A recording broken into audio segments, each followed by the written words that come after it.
పరిశుద్ధుడు అయిన తండ్రి, పరలోకమందున్న మా దేవ, మా ప్రియ రక్షకుడు, మీ ప్రియ కుమారుడైన ప్రభువైన యేసుక్రీస్తు వారి నామమున కృతజ్ఞులమై వందనములు స్తుతులు అర్పిస్తున్నాను. ఈ ప్రభు దినమందు ఉదయకాలం మీ సన్నిధిలో చేరి వచ్చే భాగ్యం, అవకాశం, ధన్యత మాకు అనుగ్రహించిన వందనాలు. మా హృదయాలు ఎంతో కృతజ్ఞతతో, స్తుతితో, ఆరాధనతో నిండి ఉన్నాయి. మీ సకల విధమైన ఉపకారములకు మేము అపాత్రులము, ఆరాధిస్తున్నాము, కృతజ్ఞతలు చెల్లిస్తున్నాము. వేల కొలది స్తోత్రములు, స్తుతులు మీకు అర్పిస్తున్నాము తండ్రి. మా ప్రభువైన యేసుక్రీస్తు వారు మమ్మల్ని ప్రేమించి మా కొరకు తను తాను అప్పగించుకున్న కారణాన్ని ఈనాడు మేము నీ బిడ్డలమై, నీ ప్రజలమై, నీ స్వాస్థ్యమై, నీ శరీరంలోని అవయములుగా మిమ్మల్ని స్తుతించి మహింపరిచి నీవు మా శిరస్సు అయి ఉండగా మిమ్మల్ని కనపరుస్తున్నాం మా తండ్రి. నీ బల్ల చుట్టూ చేరి వచ్చేటువంటి కృప, ధన్యత మాకు అనుగ్రహించినందుకై వందనములు. మీ వాక్యపు వెలుగులో మమ్మల్ని దర్శించము, నీ సత్యమును మాకు బయలుదేరజేయము. తద్వారా మేము తండ్రి మీ వాక్యము ధ్యానించి సిద్ధపరచుకొని ఆరాధన చెల్లించినట్లు మమ్మల్ని ఆయత్తపరచమని ప్రార్థన చేస్తున్నాము. వచ్చిన మీ ప్రియులను బట్టి నీకు వందనము. ఇంకా రావలసిన వారిని మీరు మీ ఆలయమునకు నడిపించమని ప్రార్థన చేస్తున్నాము. ఎవరెవరైతే ఇంకా ప్రభు శత్రువు బంధించి వారిని దేవుని ఆలయమునకు రాకుండా సాకుపోకులు పెట్టి నిర్లక్ష్యంగా, సోమరితనంగా ఉన్నారో వారిని మీరు ప్రేరేపించి ప్రభువా నీ స్వరం వినుటకు, నీ సన్నిధిలో ఆరాధించుటకు, నీ ప్రజల మధ్య సహవాసములో ఉండుటకు వారిని నడిపించమని నీ సన్నిధిలో ప్రార్థన చేస్తున్నాం.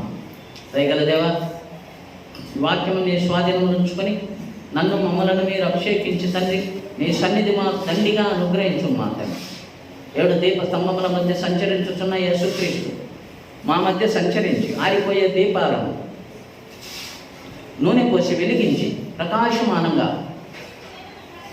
మీ కొరకు వెలిగే జ్యోతులుగా చేయమని సన్నిధిలో ప్రార్థన చేస్తున్నాము.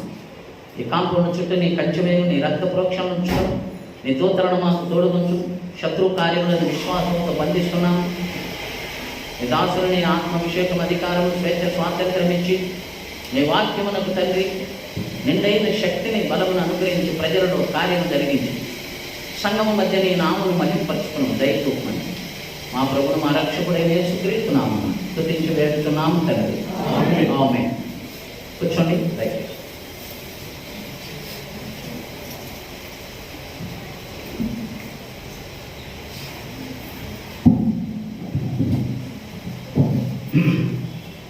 ఆరాధన కొరకైన మన వాక్య భాగం లూకా సువార్త 13వ అధ్యాయంలో ఒక భాగము చదువుకుందాం. లూకా సువార్త 13వ అధ్యాయం 10వ వచనం నుండి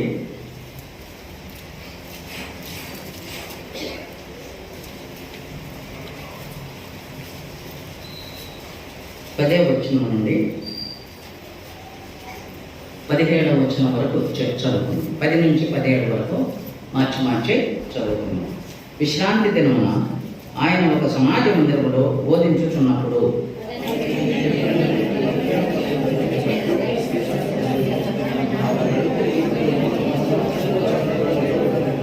యేసు ఆమెను చూచి రమ్మని పిలిచి, అమ్మా, నీ బలహీనత నుండి విడుదల పొంది ఉన్నావని ఆమెతో చెప్పి, యేసు విశ్రాంతి దినమున స్వస్థపరిచినందున ఆ సమాజ మందిరపు అధికారి కోపంతో మండిపడి జనసమూహమును చూచి, చేయదగిన 6 దినములు కలవు కనుక ఆ దినములలోనే వచ్చి స్వస్థత పొందుడి, విశ్రాంతి దినముందు రావద్దని చెప్పాను.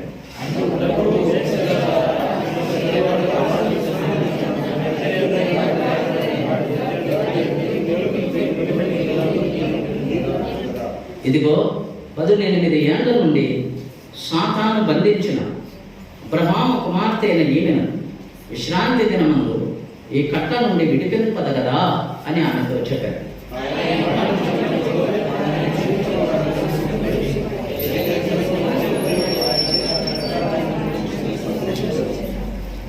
లూకా సువార్త 13 10వ వచనం నుండి చదివాము. ఈ 10వ వచనంలో విశ్రాంతి దినమున ఆయన ఒక సమాజ మందిరంలో బోధించుచున్నప్పుడు, విశ్రాంతి దినమందు యేసు ప్రభువు సమాజ మందిరానికి వెళ్ళేది ఆయనకు అలవాటు. సమాజ మందిరం అంటే ఇప్పుడు మనము సంఘముగా చర్చ్ అంటాం కదా, ఆ దినాల్లో సమాజ మందిరము అనేవాళ్ళు. ఆయన విశ్రాంతి దినమున సమాజ మందిరానికి వెళ్ళాడు. సో ఆదివారం నాడు దేవుని మందిరానికి వెళ్ళేది అభ్యాసం. దేవుని మందిరానికి రాకుండా ఇంట్లోనే ప్రార్థన చేసుకోవచ్చులే, ఒక మంచి పుస్తకం చదువుకోవచ్చులే, బైబిల్ చదువుకోవచ్చులే అని ఇళ్లలోనే ఉండి ఆరాధన చేసుకుందామని అనుకునే వాళ్ళు చాలామంది ఉన్నారు. మరి యేసు ప్రభు సమాజ మందిరానికి ఎందుకు వచ్చినాడు? ఆయన చర్చికి ఎందుకు వచ్చాడు? అది పద్ధతి. దేవుని బిడ్డలకు ఒక స్థలము దేవుడు ఏర్పరిచాడు. ఆ స్థలానికి యేసు ప్రభువే వచ్చాడు. మరి చాలామంది రావటం లేదు. వారేమనుకుంటున్నారంటే వారికి ఆన్లైన్ వచ్చింది కదా, ఇప్పుడు ఈ ఆన్లైన్ వారికి భలే ఛాన్స్ అయింది. బాగుందిరా, ఇది మందిరానికి పోన అవసరం లే, ఇంట్లోనే కూర్చొని వాక్యం వినొచ్చు. చాలామంది వాక్యం చెప్తారు, ఒకరిది కాకుండా ఇంకొకరిది వినొచ్చు అని ఆన్లైన్ అనేది ఒక అడ్వాంటేజ్ అయిపోయింది. అది ఒకప్పుడు చాలా కష్టతరమైన పరిస్థితులుగా ఉన్నప్పుడు మనము కూడలేక మందిరంలో 5-10 మంది కంటే ఎక్కువ కూడకూడదని అది రూల్స్ ఉన్నప్పుడు అలా చేశాం. దాన్ని అలాగే అలవాటు చేసుకోవద్దు. ఆన్లైన్కి అలవాటు పడితే ఇంకా మందిరానికి అలవాటు పడరు. కనుక సమాజ మందిరంలోకి యేసు ప్రభు వచ్చినట్లుగా దేవుని మందిరానికి ఆదివారము తప్పక రావాలి. అది ఒక అలవాటు చేసుకోవాలి. తప్పనిసరి అయి చాలా ఆరోగ్యం బాగులేక చాలా సీరియస్ మ్యాటర్స్ ఏదైనా ఉంటే మనం ఏం చెప్పలేము. వాతావరణం అనానుకూలంగా ఉండి భీకరంగా వర్షం వచ్చి అలాంటి స్థితిలో రాలేని పక్షాన అది పర్వాలేదు. కానీ అవకాశం ఉండి అన్ని అనుకూలతలు ఉన్నప్పుడు మాత్రం ప్రభువే మందిరానికి వచ్చాడు, మనం కూడా తప్పక దేవుని ఆలయమునకు రావాలి, ఇంట్లో ఉండకూడదు. అది మొదటిది ఈ భాగంలో. రెండవది, ఆయన అక్కడ బోధించుచున్నప్పుడు 18 ఏళ్ల నుండి బలహీనపరచు దయ్యము పట్టిన ఒక స్త్రీ అచ్చట ఉండెను. ఆమె నడుము వంగిపోయి ఎంత మాత్రమును చక్కగా నిలవబడలేకుండెను. యేసు ప్రభు చర్చికి వచ్చినాడు, బోధిస్తున్నాడు. అప్పుడు ఒక స్త్రీని చూశాడు. ఆమె ఎలాంటిదంటే బలహీనపరిచే దయ్యం పట్టిన. ఈ దయ్యము ఏం పని చేసిందంటే ఆమెను బలహీనపరిచింది. ఆమెను నడుము వంగిపోయేటట్లు చేసిన దయ్యం, బలహీనపరిచిన దయ్యం. దయ్యాలు సాతాను మనుషులను రకరకాలుగా బాధ పెడుతుంది. ఈమెను మాత్రము ఈ రకంగా బాధ పెడుతుంది. బలహీనపరిచింది. ఆమె శక్తి అంతా లాక్కొని ఆమె నడుము వంగిపోయేటట్లు చేసింది. 18 సంవత్సరాల నుంచి ఆమె నడుము వంగిపోయింది. నడుము వంగిపోయినా ఎక్కడికి వచ్చింది? మందిరానికి వచ్చింది. ఆ స్థితిలో కూడా ఆమె మందిరానికి వచ్చింది. నడుములు బాగుండే వాళ్ళు రావడం లేదు, కానీ నడుము వంగిపోయినా సరే దేవుని మందిరానికి వస్తుంది. ఆమె విశ్వాసం ఏంటి? దేవుని మీద ఆమెకి ఎంత నమ్మకము, ఎంత భక్తి. రాలేక నడవలేక నడుమొంగిపోయినటువంటి బలహీనమైన దైవము పట్టిన ఆ స్త్రీ దేవుని మందిరాన్ని మాత్రం వదలటం లే. ఇందులో మనం ఏమి నేర్చుకుంటున్నాము? శరీర బలహీనతలు ఉన్నా కూడా మన దేవుని ఆలయమునకు రావాలి. వ్యాధులు బాధలు ఉన్నప్పటికీ అవకాశం దేవుడు కలిగించినప్పుడు సాధ్యమైనంత మట్టుకు దేవుని మందిరానికి వచ్చేది మనం అలవాటు చేసుకోవాలి. ఈ నడుము వంగిపోయిన ఆమెను మనం ఏమంటామంటే గూని అంటాం. అంటే ఆమె చాలా వంగిపోయి ఎంత మాత్రమును 11వ వచనంలో ఆమె నడుము వంగిపోయి ఎంత మాత్రమును చక్కగా నిలవబడలేకుండా ఎంత ట్రై చేస్తుంది ఆమె పైకి చూడాలని, చక్కగా నిలబడాలని ఎంతో ట్రై చేస్తుంది. కానీ ఆమె పైకి చూడలేకుండా, చక్కగా నిలబడలేకుండా. ఇది దయ్యం చేసిన పని. ఆమెను పైకి చూడకుండా చేశాడు, పైనున్న వాటిని వెదకకుండా చేశాడు, ఆకాశం వైపు చూడకుండా చేశాడు సాతాను. దేవుని కార్యముల కొరకై పరలోక సంబంధమైన విషయాలు చూడలేక నడుము వంగిపోయి భూమిని చూసేదే చేస్తున్నాడు. శత్రువు పనిది. ఎంతో మందిని పైకి చూడకుండా చేశాడు. పరలోకం వైపు ఆలోచించకుండా, పైనున్న వాటిని వెదకకుండా, భూ సంబంధమైన వాటి మీదనే మనసు పెట్టి వాటి కొరకే ప్రాపులాడేటట్టు శత్రువు బలహీనపరిచి నడుమును వంచేశాడు. చాలామంది జీవితాల్లో వారు పైకి చూసే అవకాశం లేదు. ఎందుకనగా సాతానుడు బలహీనపరిచి వారి నడుములు వంచేశాడు. ఇప్పుడు వారు ఎంతకాలం బ్రతికినా భూమి కొరకే, లోకము కొరకే, కడుపు కొరకే, భూ సంబంధమైన వాటి మీదనే, పర సంబంధమైన వాటి మీద మనసు లేదు. ఇది బలహీనపరిచిన దయ్యము అని వ్రాయబడింది. ఇంకా ఏం వ్రాయబడింది? 16వ వచనం యేసుప్రభు ఏమన్నాడు ఆమెను? ఇదిగో 16వ వచనం, 18 ఏళ్ల నుండి సాతాను బంధించాడు. ఆమెను బంధించేసినాడు సాతానుడు. ఇది వాని యొక్క కార్యం. వాని బంధకముల నుండి ఎవరు విడిపించాలి ఆమెను? సాతాను బంధించిన ఈ స్త్రీకి విడుదల ఎలాగా? గనుకనే ప్రభు ఆ రోజు సమాజ మందిరములోకి వచ్చి పర్టికులర్గా ఆమెను చూచాడు. చూచి 12వ వచనం, యేసు ఆమెను చూచి రమ్మని పిలిచెను. ఇది దేవుని యొక్క ప్రేమ, యేసు ప్రభు యొక్క పట్టింపు. పర్టికులర్గా ఆమెను చూశాడు. ఆమెను రమ్మా, రా, నా దగ్గరకు రా అని పిలిచినాడు.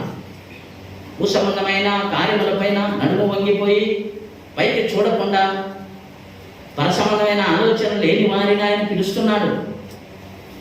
పరలోకము పైకి నిన్ను చూపిస్తాను రా అని పిలుస్తున్నాడు.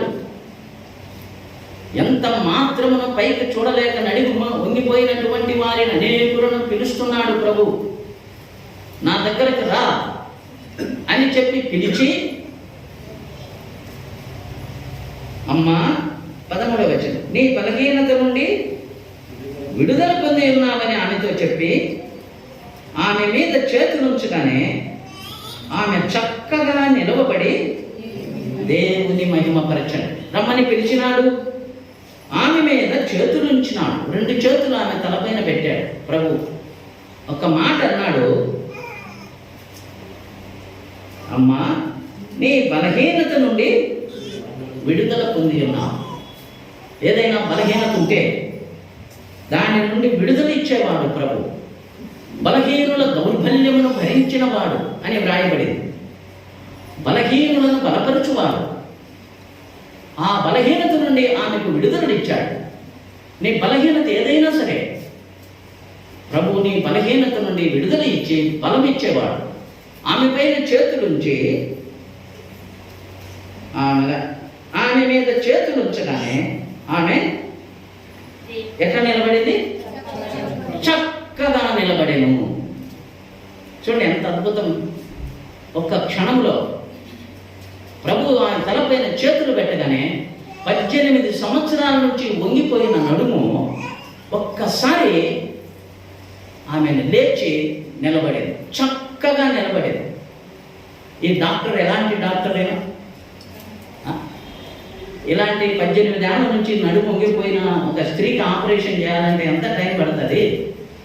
అసలు ఆమె నిలబడదో డాక్టర్లు అంటారు మేము గ్యారంటీ లేము, ఆపరేషన్ ఏమో చేస్తాము, అంతా దేవుందయ్యా అంటారు. వాళ్ళు అన్నీ చేసి దేవుందయ్యా అంటారు. ఆయనకు వాళ్ళకి అందరికీ దేవుందయ్యా. మరి ఒకవేళ ఆమెకి ఏదైనా ఇలాంటి 18 సంవత్సరాల నుంచి నడుమొంగిపోయిన ఆమెకు ఒకవేళ ఆపరేషన్ చేస్తే ఆమె చక్కగా నిలబడగలదో లేదో చెప్పలేము. కానీ కానీ ఈ డాక్టరు మందులే, మాకులే, ఇంజక్షన్లే ఏమిలే, ఆమె తలపైన చేతులుంచి అమ్మా నీ బలహీనతలు విడుదల పొందినావు అనగానే చక్కగా లేచి నిలబడింది. ఏం డౌట్ లేదు. ఇంకా లేచి నిలబడి ఇప్పుడు పైకి చూడగలదు. నడుమొంగిపోయినప్పుడు భూమినే చూస్తుంది, నడుమొంగిపోయి. అవ్వా పైన విమానం పోతుంది చూడవంటే చూస్తుందా? నక్షత్రాలు చూడవా, సూర్యుడు చూడవా అంటే చూస్తుందా? ఎంత మాత్రము చూడలేదు. ఇప్పుడు చక్కగా నిలబడింది. వంగిపోయిన దాన్ని, విరిగిపోయిన దానిని, నలిగిపోయిన దానిని, వంకర దానిని చక్కగా చేయుటకు ప్రభువైన యేసుక్రీస్తు లోకమునకు వచ్చాడు. వంకరవన్నీ చక్క కావాల. వంకర బుద్ధులు, వంకర జీవితాలు, వంకర అలవాట్లు, వంగిపోయిన జీవితము, భూసంబంధమైన జీవితము, భూమి కొరకు పాపులాడి భూమినే చూసేటువంటి జీవితాన్ని నుంచి పైకి చూపించేవాడు ప్రభువైన యేసుక్రీస్తు. వంకర టింకరయన్ని చక్క చేయటకు వచ్చిన వాడు. చూడండి, యెషయా గ్రంథములో ఈ మాట వ్రాయబడింది. యెషయా గ్రంథము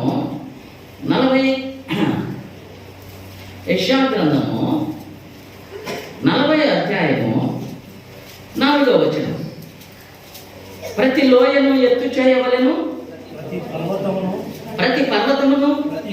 ప్రతి కొండను అణచవలెను, వంకరవి చక్కగాను, కరుకైనవి సమముగాను ఉండవలెను. వంకరవి చక్కగాను. ఇప్పుడు వంకరవి ఏం కావాలి? చక్కగా కావాలి. కరుకైనవి సమముగా ఉండవలెను. ప్రతి లోయ, 4వ వచనం, ప్రతి లోయను ఎత్తు చేయవలెను.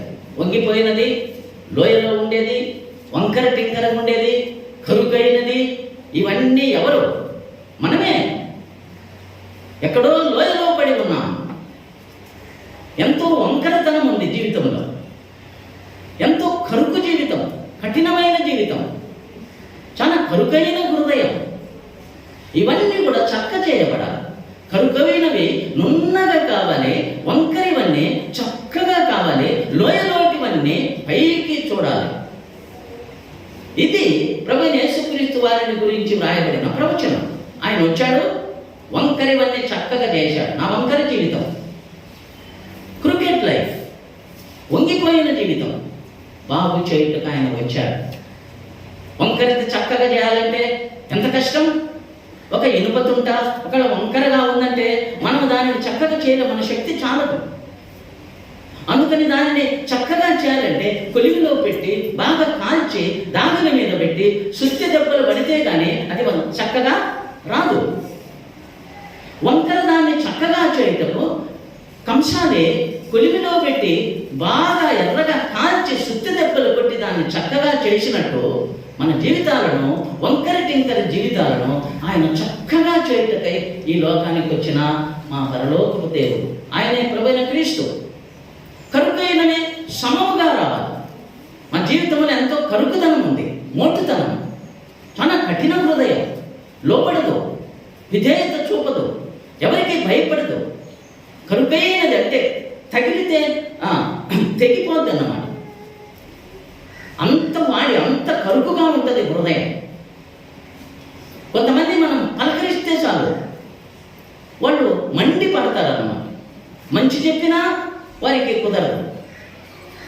వారు దేనికి కూడా ఒక దారికి రారు. చాలా కఠిన హృదయం, లోబడే హృదయం కాదు. ఈ కరుకైనది ఎలా కావాలా? సమముగా కావాలని. ఇంకొక మాటలో సాఫ్ట్గా కావాలి. కరుకైన హృదయం ఏం కావాలి?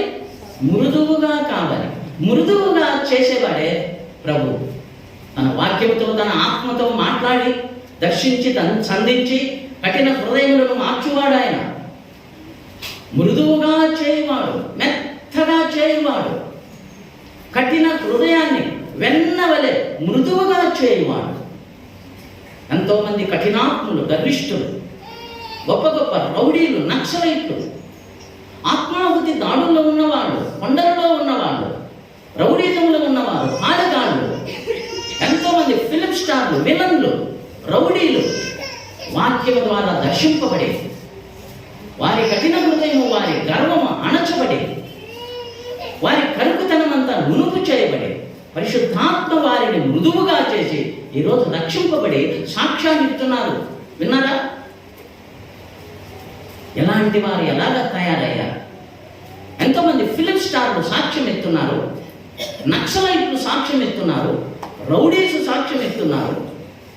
ప్రభువును నమ్మి విధేయులైపోయారు, సాత్వికులై దీనులై వెన్నలాగా కరిగిపోతున్నారు. అది దేవుని యొక్క కార్యం. వంకరవి చక్కగా చేయుటకు ఆయన ఈ లోకానికి వచ్చాడు. సాతాను ఎందుకు వచ్చాడు? వాడు వంకరగా చేయడానికి, వంగిపోయేటట్లు చేయడానికి, బంధించడానికి వచ్చాడు.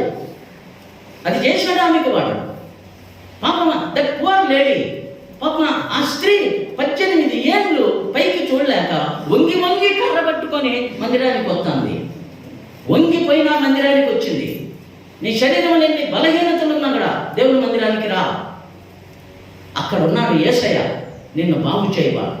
వంకరితనం, నీ బంధకముల నుంచి విడుదల పొందుటకే ప్రభువును వెంటాడు.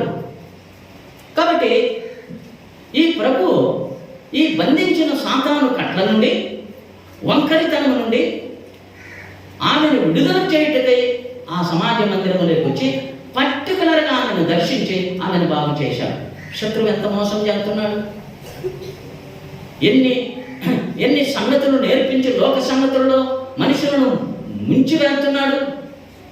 చూడండి, 2 కొరింథీ 4వ అధ్యాయము, కొరింథీయులకు రాసిన 2వ పత్రిక 4వ అధ్యాయము. ఇంకా సాధారణుడు ఏం చెప్తున్నాడు? 2 కొరింథీ 4వ అధ్యాయము 4వ వచనం. దేవుని చదవని ఎవరన్నా దేవుని స్వరూపి అయిన క్రీస్తు మహిమను కనపరచు సువార్త ప్రకాశము వారికి ప్రకాశించమును నిమిత్తము ఈ యుగ సంబంధమైన దేవత అవిశ్వాసులైన వారి మనోనేత్రములకు గుడ్డితనము కలుగజేసెను. మనోనేత్రములకు గుడ్డితనము కలుగజేసెను. ఆమెకు ఏం చేశాడు? నడుము వంగిపోయేట గూనితనం కలుగజేశాడు. ఆమెను బంధించాడు. ఇక్కడ మనోనేత్రములకు గుడ్డితనము కలుగజేశాడు. అంటే గుడ్డోళ్ళని చేసేవాడు. మంచి మంచి వాళ్ళను గుడ్డోళ్ళని చేసి, కళ్ళు ఉన్నాయి కానీ వాళ్ళను గుడ్డోళ్ళని చేశాడు. ఎట్లా గుడ్డోళ్ళని చేశాడు చెప్తాను. వాళ్ళని ఎట్లా గుడ్డోళ్ళని చేశాడు? మిస్ యూనివర్స్ ఐశ్వర్య ఏమా పేరు? ఐశ్వర్యరాయ. ఈ ఐశ్వర్యరాయి ప్రపంచంలో గానగత్తని ఆమె కిరీటం పెట్టుకున్నది. ఆమెకు పెళ్లి టైం వచ్చింది.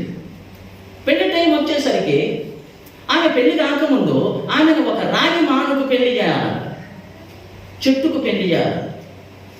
ఆ చెట్టుకు పెళ్లి చేయకపోతే పెళ్లి చేసుకునే భర్త చనిపోతాడని బాపనోడు చెప్పినాడని ఆమెను తీసుకుపోయి ఒక రాగి మాను చుట్టూ దిప్పి దారాలన్నీ కట్టి ఆమెకు కొన్ని దారాలు వేసి ఆ తర్వాత అభిషేక్ బచ్చన్కు పెళ్లి చేశాడు. వాళ్ళు సామాన్యులంతా కోటీశ్వరులు. ప్రపంచంలో పేరుగాంచిన ఆమె, ప్రపంచానికి బాగా పరిచయమైనటువంటి ఆ ఫ్యామిలీ, ఈ 2 ఫ్యామిలీలు పోయి వాళ్ళిద్దరి కళ్ళకు గంట కట్టి సాతానుడు ఏం చేశాడో ఒక చెట్టుకు పెళ్లి చేశాడు. ఇది మనోనేత్రం గుడ్డితనం కదా. వాళ్ళు ఎంత తెలివిగల్లో, ఎంత ఐశ్వర్యం, ఎంత ధనం, ఎంత ధాన్యం, ఎంత చదువుకున్నా, ఎంత నాగరికం ఉన్నా కూడా వాళ్ళు గుడ్డోళ్ళం చేశాడు సాతాను. ఆ చెట్టుకు పెళ్లి చేసి ఈ కాంపౌండ్లో ఒక రాగి చెట్టు ఉన్నది. కొన్ని పర్యాయాలు అందరూ తాళాలు మేళాలు వాంచుకుంటా గుంపుగా వస్తారు ఆడికి. ఏంటి వీళ్ళందరూ ఈ కాంపౌండ్లోకి వచ్చినారంటే ఆడొక రాగి మాను ఉంది. ఆ పెళ్లి కూతురికి ఆ రాగి మానుకు పెళ్లి చేయాలంట ముందుగా. ఎందుకంటే ఈ బ్రాహ్మణు ఆ పూజారి వాళ్ళకి అట్లా చెప్పాడు, చెట్టుకు పెళ్లి చేయకపోతే వాడు భర్త చనిపోతాడు, ఈ చెట్టుకు కానీ పెళ్లి చేస్తే ఆ దోషం అంతటితో బాధాలి, ఆ చెట్టు బతికితే బద్దత సత్య సత్తది, వీడు మాత్రం చావదు. ఇట్లా చెప్పేసరికి ఈ రోజుకి ఈ పని జరుగుతుంది. మనోనేత్రముల గుడ్డితనం కలుగజేశారు. మన గవర్నమెంట్ కాలేజ్ కడప, అక్కడ బయట రోడ్డు మీద ఒక పిచ్చోడు ఉండేవాడు. ఇప్పుడు కాదు, కొంతకాలం కిందట. ఆ పిచ్చోడిని యవనస్తులు, కాలేజ్ అబ్బాయిలు అందరూ అన్ని ఏమేమో తంటాలు పట్టితే ఒకరోజు ఆ పిచ్చోడి కోపం కొన్ని కొట్టినాడు. ఆ కొట్టేసరికి వాడికి బలి మేలు జరిగిందంట. ఆ రోజంతా అంత సంతోషంగా ఉన్నాడట, కొంచెం డబ్బు దొరికిందంట, ఎవరెవరో ఏమేమో కొన్ని అంత బాగా చూసుకుంటున్నారంట.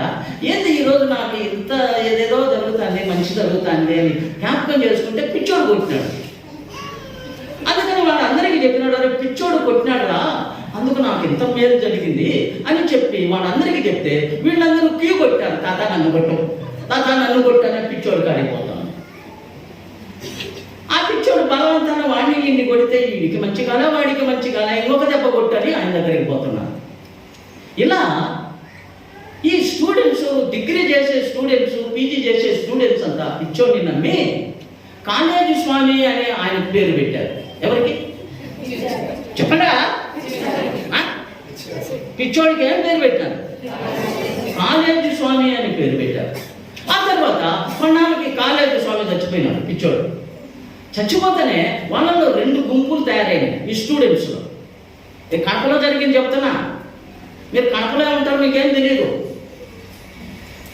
2 గుంపులు తయారయ్యి కొంతమంది కాలేజీ దగ్గరనే పిచ్చోడిని గుడిచిపెట్టాలని, కొంతమంది పిచ్చోడిని కాలేజీ దగ్గర ఎట్ట గుడిచిపెట్టావురా, ఏం పిచ్చిరా మీకు అంటే ప్రిన్సిపలా లేకపోతే ప్రొఫెసరా ఇక్కడ గుడిచిపెట్టడానికి, ఆ పిచ్చోడిని ఎక్కడెక్కడ గుడిచిపెడతామని మేనేజ్మెంట్ వీళ్ళకందరికీ పోరాటై ఈ మ్యాటర్ కలెక్టర్ వరకు వెళ్ళింది. అప్పుడు కలెక్టర్ వీరిద్దరిని గుంపులందరినీ పిలిచి మాట్లాడితే తెగలే. చివరికి ఆయన ఏం చేశాడంటే బాకరాపేటలో ఒక స్థలం ఇస్తా పోయి అక్కడ కట్టుకొని, అక్కడ గుడైనా కట్టుకొని గోపురమైన కట్టుకొని అన్న స్థలం ఇస్తే బాకరాపేట పోయే దారిలో ఒక చిన్న గుడి ఉంది, మీరు ఎప్పుడన్నా నాతో రాండి నేను చూపిస్తా పిచ్చోడు గుడి. వీళ్ళందరూ కలిసి స్వామి కాడ కాళేశ్వర స్వామికి ఒక గుడి కట్టించి, ఇది మనోనేత్రం గుడ్డితనం కదా, స్టూడెంట్స్ బాగా చదువుకునే స్టూడెంట్స్ పోట్లాడుకొని ఇంత పని జరిగింది. సాతాను మనోనేత్రములు గుడ్డితనం కలుగు చేస్తున్నాడంటే ఇదే. ఇంకొకటి చెప్తా, హైదరాబాద్లో మధ్యలో ఒక నది పారుతుంది, ఏం దాని పేరు? మూసీ నది.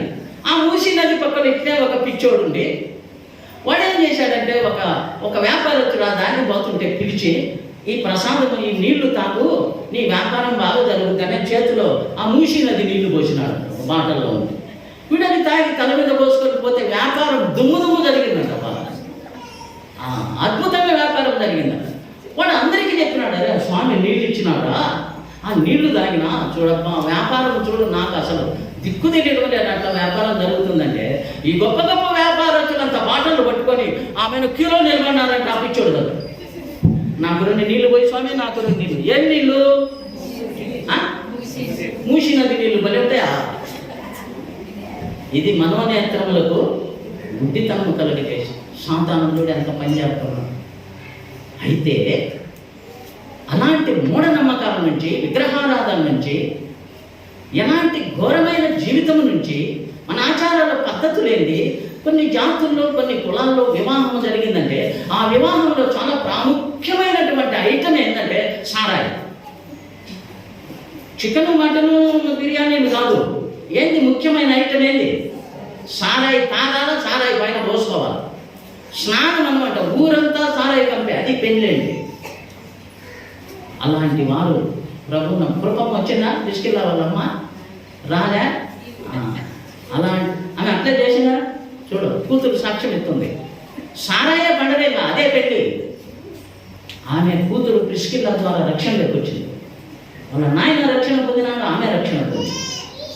గుడ్డితనం నుంచి దేవుడు బయటేశాడు, బంధకాల నుంచి దేవుడు విడిపించాడు, ఈ మనోనేత్రమును వెలిగించాడు. అందుకే పౌలు అంటున్నాడు ఈ 2 కొరింథీ 4వ అధ్యాయము 5వ వచనం, అంధకారములో నుండి, గట్టిగా చదువు, అంధకారంలో నుండి అట్లా చదవాలా, ప్రకాశించును గాక అని పలికిన దేవుడే తన మహిమను కూర్చిన జ్ఞానము యేసు క్రీస్తునందు వెల్లడిపరచుటకు మా హృదయములలో ప్రకాశించెను. మనోనేత్రములకు గుడ్డితనం గలిచిన సాతాను యొక్క బంధకముల నుండి దేవుడు ఏం చేశాడంటే అంధకారంలో నుండి వెలుగు కలుగును గాక అని, ప్రకాశించును గాక అని పలికిన దేవుడు. ఆదికాండం 1వ అధ్యాయము 2-3 వచనాల్లో వెలుగు కలుగును గాక అనగానే వెలుగు కలిగెను. దేవుడు చీకటిని వెలుగును వేరుపరిచెను. ఆ మాట పలికిన దేవుడే మా హృదయంలో ప్రకాశించి మా మనోనేత్రములు వెలిగించినందున మేమిప్పుడు చక్కగా తేటగా చూస్తూ పరలోకము సంగతులు, సువార్త సత్యమును, దేవుని గురించిన మర్మము ప్రకటిస్తున్నాము. ఇది పౌలు భక్తుని యొక్క సాక్ష్యం. మేము కూడా గుడ్డివారమే, మా మనోనేత్రం కూడా గుడ్డితనం కలుగజేశాడు సాతానుడు. అయితే దేవుడు వెలుగు కలుగునగాక అని పలికిన వాడే మా హృదయములలో ప్రకాశించాడు. కనుక ఇప్పుడు మేము యేసుక్రీస్తుని గురించి ప్రకటిస్తున్నాం. ఆయన సేవకులయ్యాం, ఆయన శిష్యులమయ్యాం. ఇది సాతానుడు చేసినటువంటి కార్యముల మీద మాకు దేవుడు జయమిచ్చాడు. నీకు విజయం దొరికిందా? ఇంకా ఏమైనా మూఢనమ్మకాలుండా? మూసి నది నీళ్లు, కాలేజీ దగ్గర పిచ్చోడు, ఇంకొకడెవడు నేను చెప్పినోడు ఎవరు? రాగిమానుకు దారాలు చుట్టి ఇలాంటి మూఢనమ్మకాలు ఏమన్నా ఉంటే నీ కళ్ళు తెరవబడ్డాయంగా. గుడ్డోడివే, గుడ్డిదానివే, గుర్తు చేసుకో. వాక్యం చెప్తుంది, మూఢనమ్మకాలు వదిలిపెట్టు.